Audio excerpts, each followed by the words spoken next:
Predicting an 11 NBA breakout players for the 2024-2025 season. Here's Evan Mobley for the 5th straight year on this type of list. Evan Mobley will be 33 years old. And we'll be like, no, this actually might be the year. Evan Mobley's shot 2 threes a game in the preseason. Like, this really might be the Evan Mobley breakout. We'll see if Evan Mobley can finally reach a breakout point. I'm rooting for him. You guys know I have some Evan Mobley stock. And that's Franz Wagner right there. So I'm interested to see what they constitute as a breakout player. To me, both these guys are top 50 players in the league or just right around there.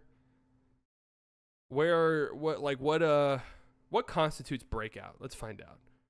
It's that time of the year again. NBA training camps. Oh, they have different tiers. Look at that. Potential all-star leaps, almost all-stars, bigger role incoming, role players who can make greater impacts. Okay.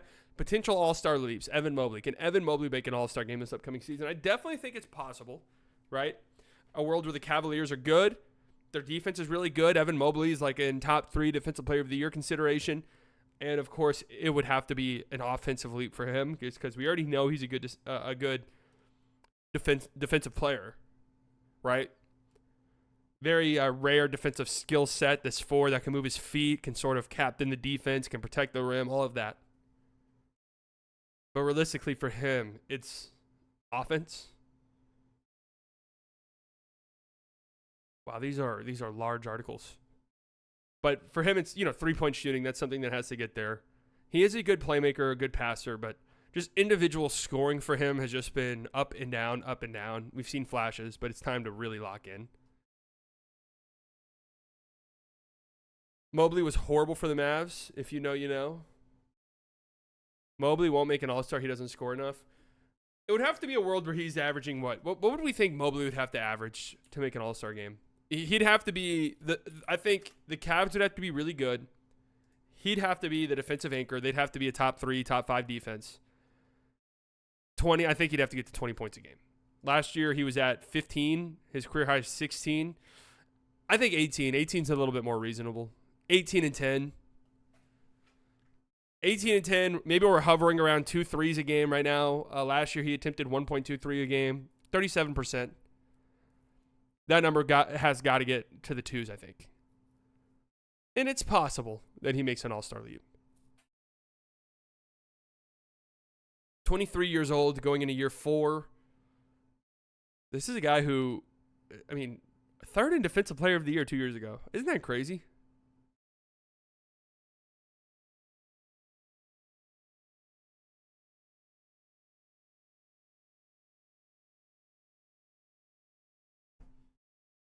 Hi, Tim. Franz Wagner. So I don't know if I've said it on here before. I think I might have. I'm predicting that Franz makes an All-Star game this year. That is my prediction. I think Franz is in the All-Star game. I think the Magic will be good. I think Paolo is going to take a step. Another step forward for Paolo. And I think Franz Wagner is going to make an All-Star game. He's got to hit some threes, obviously. There's just no possible way.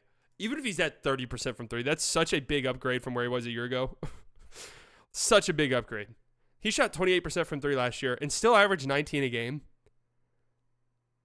28% from 3 on 4.5 attempts, by the way. 19 a game. He gets to the rim at will, a good playmaker, really good defender.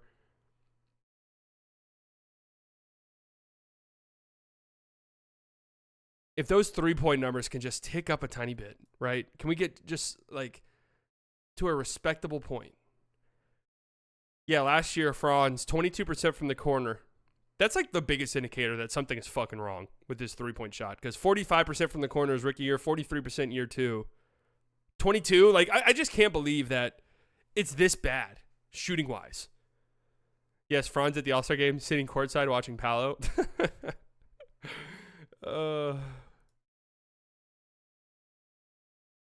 Yeah, the volume from the corner way down as well. Rookie year, 22% of his shots, or 22% of his threes were from the corner, 17% year 2, 12% in year 3. Do you think Franz will be better than Pascal Siakam this season? Ooh, that's a good one. I guess if I'm saying Franz is going to make the All-Star game, I guess I'm saying that he's going to have to be better than Siakam because I feel like that's the type of guy he'd have to beat out. Siakam, Mikal Bridges, like those are the guys who will be in contention for like that last All-Star spot more than likely. I really like Siakam. I think Siakam's going to have a great year too. I haven't really put much thought into it other than I'm planting my flag that I think that Franz Wagner is making an All-Star game this season. Scotty Barnes too. Yeah, the Raptors will be such a weird team. Pacers 2 seed. I'm a Magic fan, but it's tough to see. Just let me cook a little bit here. I'm working out this theory, right? We still have a couple of weeks. I'm still in preseason mode. Let me cook up a little bit. Let me chef something up. I'm just marinating the meat currently. All right. We haven't fully started cooking yet. We're just in the marinating process. We're seasoning. Okay. We're marinating. Let it marinate. Then we can start cooking. Okay. Tier 2, not quite all-stars, but they're on the brink. Jalen Green. Jalen Green, all-star leap this year. Number one, and I know they're not saying all-star leap, but I am. What would have to happen? First and foremost, Western Conference, the guard position is so fucking loaded that there'd have to be several injuries at play here.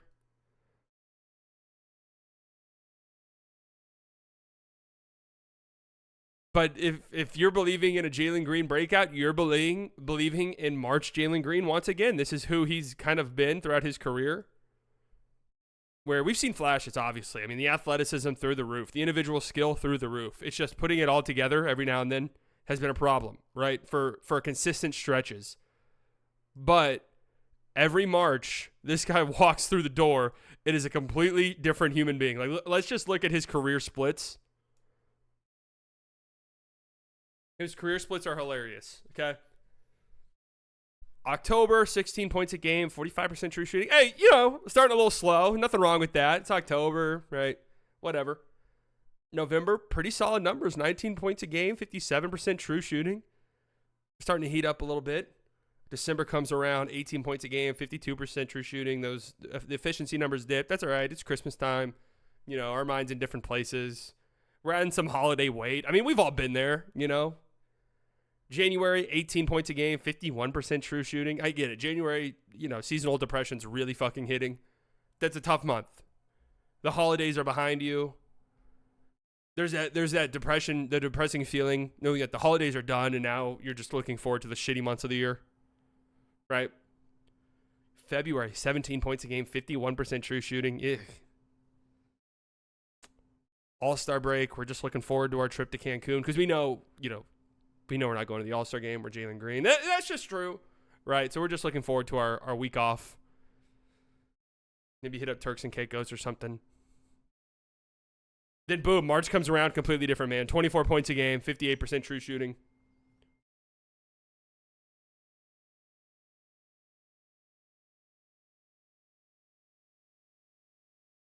And then April, 22 points per game, 54% true shooting. 34% from three. But this March, every year.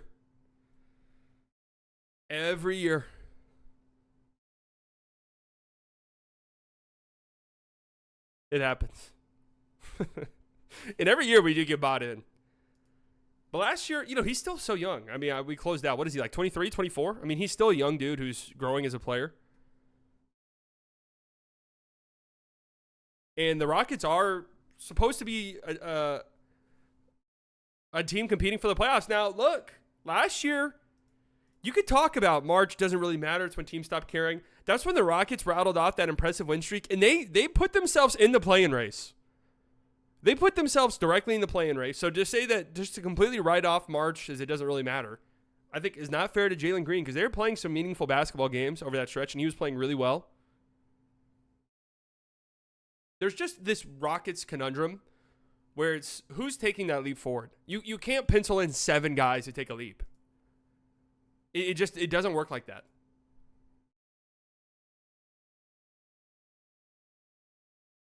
Everybody on the roster can't take a leap forward. Is Şengün going to be that guy? Is Jalen Green going to be that guy? Is Emin Thompson going to be that guy? Is Jabari Smith Jr. going to be that guy?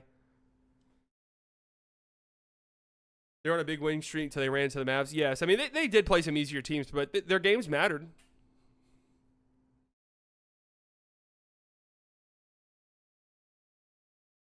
Like the Suns when they went crazy in the bubble. That's an interesting comparison if you want to make that comparison. Where the Suns played in some important games that ultimately didn't matter at the end of the year because they missed out on the playoffs entirely. But it was that little stretch of games where you're like, okay, they're going to be good. Like they're locked and loaded, ready to go.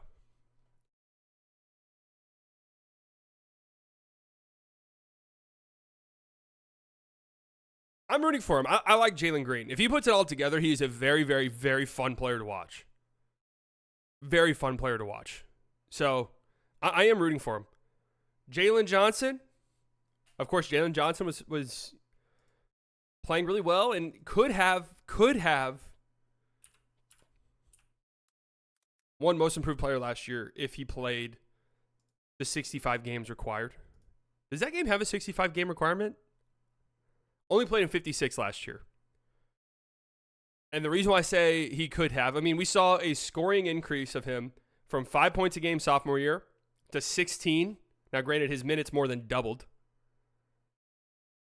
But his point per game average went up over 10. His rebound numbers doubled.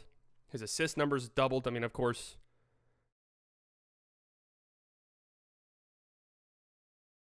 Listen to this comment, guys. Are you still going to be a bum ball slurper when he gets named as one of the perps at the Diddy parties?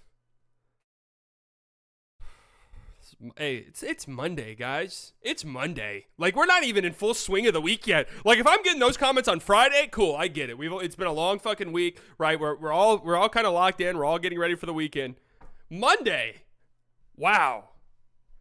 We're really going for it.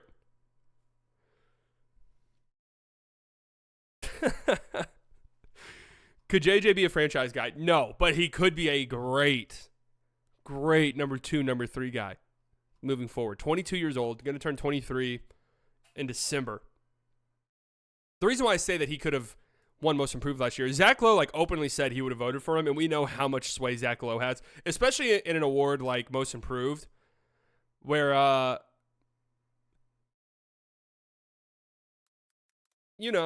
kind of feel like guys like Zach Lowe, or I would even say like a Nekias Duncan, even though I feel like he doesn't have as big of a platform, but the real sickos, the guys are watching the dregs of the NBA, if they just kind of tell you an award winner, you're just kind of like, okay, sure. Of course, Tyrese Maxey won it last year. It should have been Kobe White. It just, to me, Kobe White, Jalen Johnson, those guys sort of embody most improved. He needs to shoot more off the dribble if he wants to take that next step. It's definitely possible. I think, I really do, assuming Jalen Johnson's healthy and Trae Young's healthy for most of the season. I know I've kind of been harsh on the Hawks, but I looked at their roster a little bit more over the weekend. I could see them being interesting. Not like good, but I think they'll be better, actually, than they were a year ago. Not saying much, but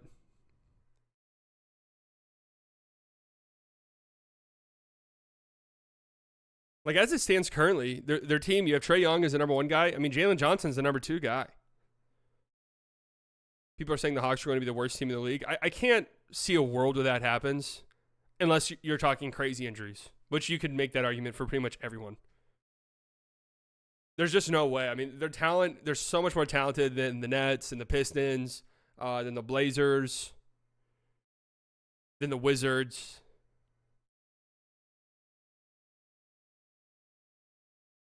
Jalen Williams. I do think there's a world where J-Dub makes an all-star game this year. 100%. 100%. He's one of the favorites for most improved player. Since we're doing a breakout thing, it might be nice to pull that up. NBA award odds. It might be nice to kind of look at that. He is one of the favorites. For me, I can't... What does a breakout really look like for J-Dub? Like last year was his breakout, right?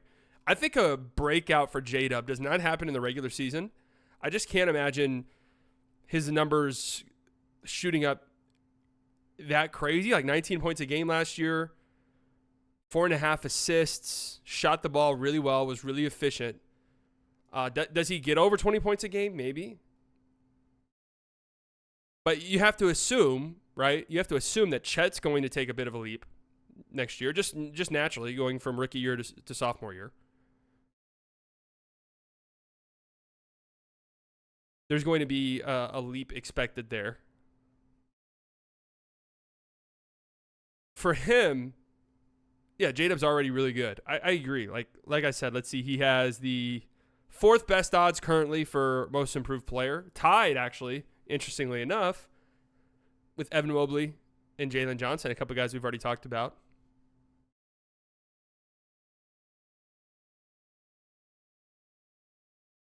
It would be in the playoffs. Like, it would be him exercising his demons from a year ago, where he was not good at all in that Mavericks series. He was pretty much a ghost, and that is the overarching. We could talk about the size and stuff. Size definitely was not in the Thunder favor. They got killed on the glass. All of this. PJ Washington had a great series. Defensively, their game plan just really did not work against the Mavericks team. The Thunder game plan being, we're going to swarm around, and if you shoot corner threes, so be it. The Mavericks offense is, we want to shoot corner threes, so it really kind of killed the Thunder. But by and large, J-Dub being a ghost was the biggest reason, I think. They just did not have a secondary guy in that series. So it'll be in the playoffs that J-Dub kind of takes his step, where it's like, all right, he's ready to go. Like, he is somebody we can count on to be a number 2 next to Shea moving forward. Victor Wembanyama is like the heavy favorite to win most improved. That's so fucking stupid to me. Honestly. So stupid. Kuminga is number 2, by the way.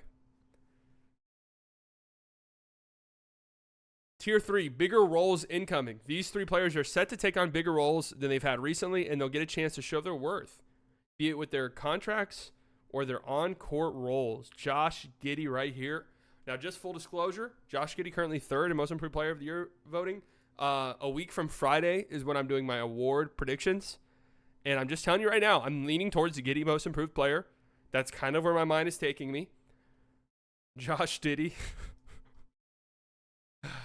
Man. Who said keep your hands ready? What was the quote? It was Zach LaVine, right? Said everyone needs to get their hands ready playing next to Josh Giddey. Just set him up. Just completely set him up.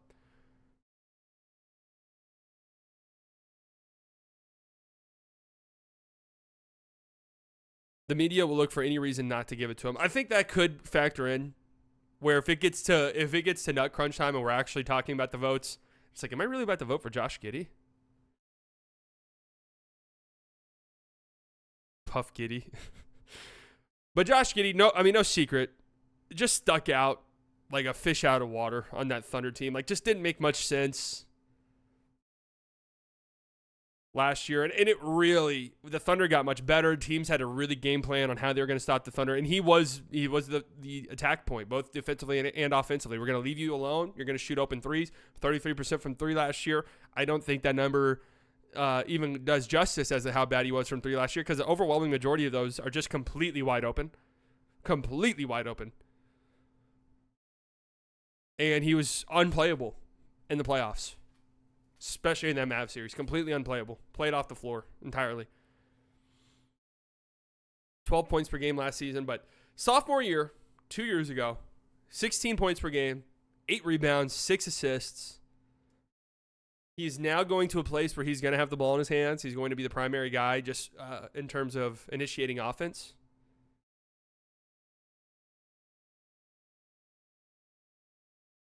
I think he'll have a good season. I really do. And I think we'll look at this Caruso-Giddey trade completely differently by the end of the year. Not saying that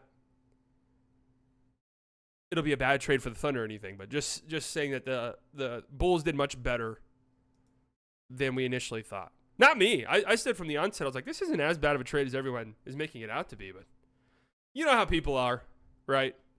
I'm looking at some of these most improved player odds, and it's Aaron Gordon is on here. Aaron Gordon is on here. Jamal Murray is on here. Like, what the fuck would have to happen for that scenario to play out? DeJounte Murray's on here. Like, what what would have to happen for those guys to win that award?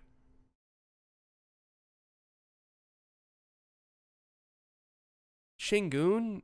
Like, really? LaMelo is on here? LaMelo Ball's made an all-star game and run Rookie of the Year. Paolo has really good odds. I mean, if Paolo wins Rookie of the Year, or Most Improved Player of the Year, if Paolo wins Rookie of the Year, something really weird has happened. If Paolo wins Most Improved Player, what are we talking? Like top 3, top 5? Like, what would have to happen there?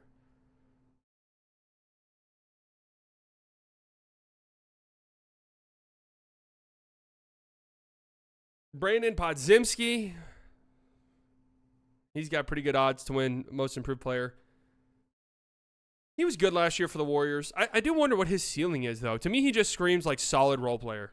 Like, I don't know if there's a world where he blossoms into much else. But he was really good as a rookie and wasn't like a guy who I thought we expected to like be good immediately, and he was. Now, I do think that Derek Lively got completely robbed of first-team All-Rookie. But hey, you know, he showed out in the playoffs. Derek Lively proved everyone wrong in the postseason. Pods has historically gotten better every year, so you got to take that into consideration. That's true. I mean, he's 21 years old, so.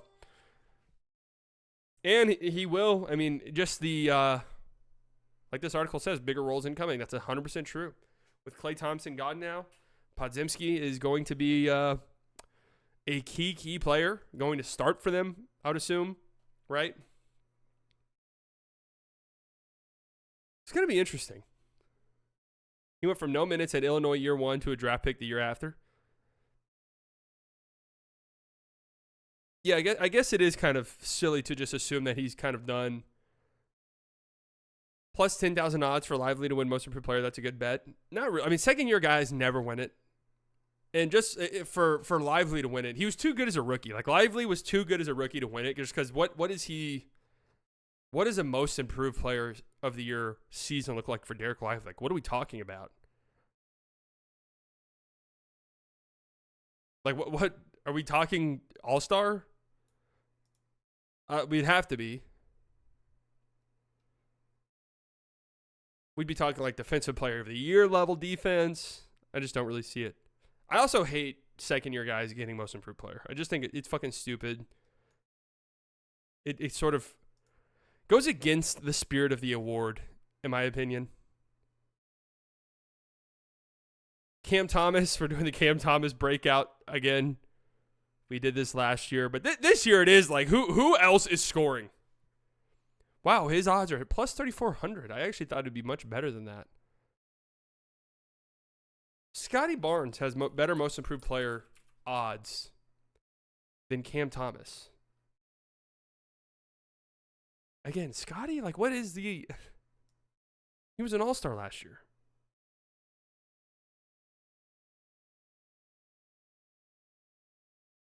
Dodo self-creation leap.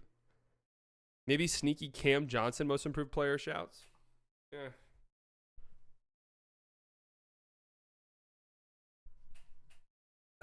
I'm so interested by this Nets team. I think they're so bad.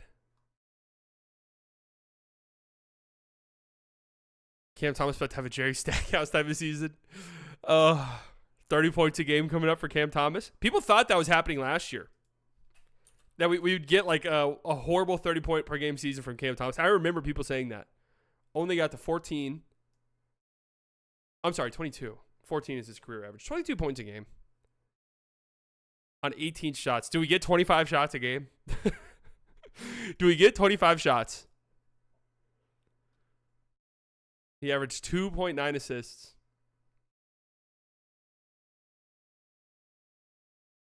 I don't know. I'm here for it. It'll be interesting to watch. Role players who can make greater impacts. Keon Ellis is a great one. Very sneaky. I think this is a sneaky Most Improved Player bet right here. I'm looking through. I'm scrolling through. I have yet to see him, and I doubt he's even on here for their odds. He isn't. But Keon Ellis last year blossomed into this guy for the Kings who like would pick up the other team's best player. Now Keon is still on the Kings. You're thinking of Davion Mitchell. Guard the other team's best player.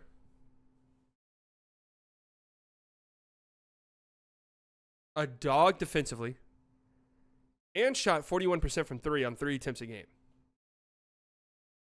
He's not going to score really. But if they're going to be good, and if they're going to really make a playoff push, he's going to be a very, very key component of that. Wouldn't you expect him to get even fewer touches? Offense isn't really the thing with Keon Ellis. It's defense. Like, they desperately need him defensively. And if they're really good, if they like surpass expectations, I think Keon Ellis will be a big reason for that.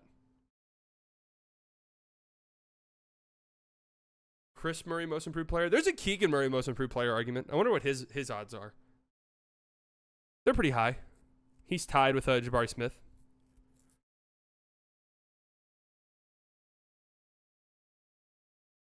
Defense only players almost never win most improved player, I feel, but maybe I'm wrong. It would have to be a world where he shoots a little bit more threes and gets up to like 10 points a game, and his defense is just so impressive on a team that's otherwise pretty bad defensively. I like the Keon Ellis shout, though. That's a good one. Tyus Jones, obviously, yes. Tyus Jones should have a very good season. I mean, there's not really a lot of reasons that he won't have an impactful season unless, and this is a big one because I could 100% see it happening, unless their defense becomes such a problem that it just, they can't justify it. Like if the Suns are struggling so bad defensively that they feel like they have to have a better defender in the lineup, whether that's a Koji, whether that's Ryan Dunn, who I don't know how much burn he's actually going to get this year.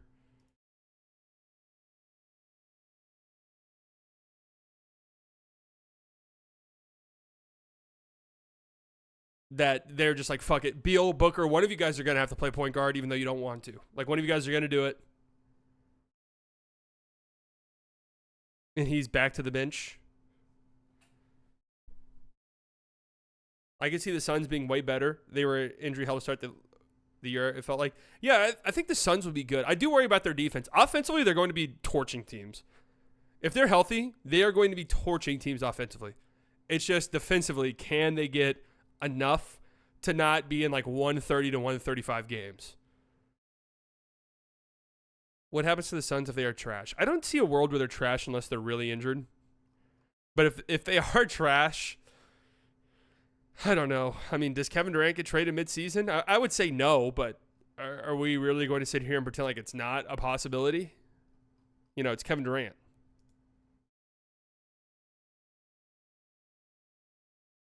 It's a disappointment if the Suns are bad offensively. It's a disappointment if the Suns aren't like top 3 offensively. Not just bad. Like, they need to be top 5. For them to do what they want to do, they need to be one of, if not the best offense in the NBA. And it's definitely possible. Booker to the Pistons is my sneaky bet. Huh. That would be interesting. I think they'll be a good record team that you don't pick to win the playoffs. We'll see, though. I mean, if their defense is hovering around top 10, they'll be trendy. Like last year, they were 12th in defensive rating, surprisingly. I still can't believe it anytime I see that stat.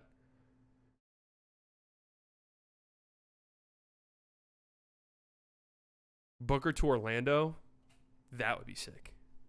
Terrence Mann, okay, sure. Sure. I mean, I feel like this has been like year 8. How many years has he been in the fucking league? 5? I think he's been a breakout candidate every single year. Like, genuinely, I think every single year of his career, Terrence Mann has been on breakout candidate lists. Terrence Mann for the 5th year in a row. This is it, right? I like the Keon Ellis shout. Cam Thomas, I don't really know what a leap looks like for him. I am in on Josh Giddey. Podzimski, yeah. J-Dub, I think, again, it'll be a postseason thing for him. Jalen Johnson, very interested to see what his season looks like. Jalen Green, I am rooting for because he's fun to watch. Franz Wagner, again, planting my flag. All-star season incoming. Mobley, I just have to see it. I really got to see it to believe it.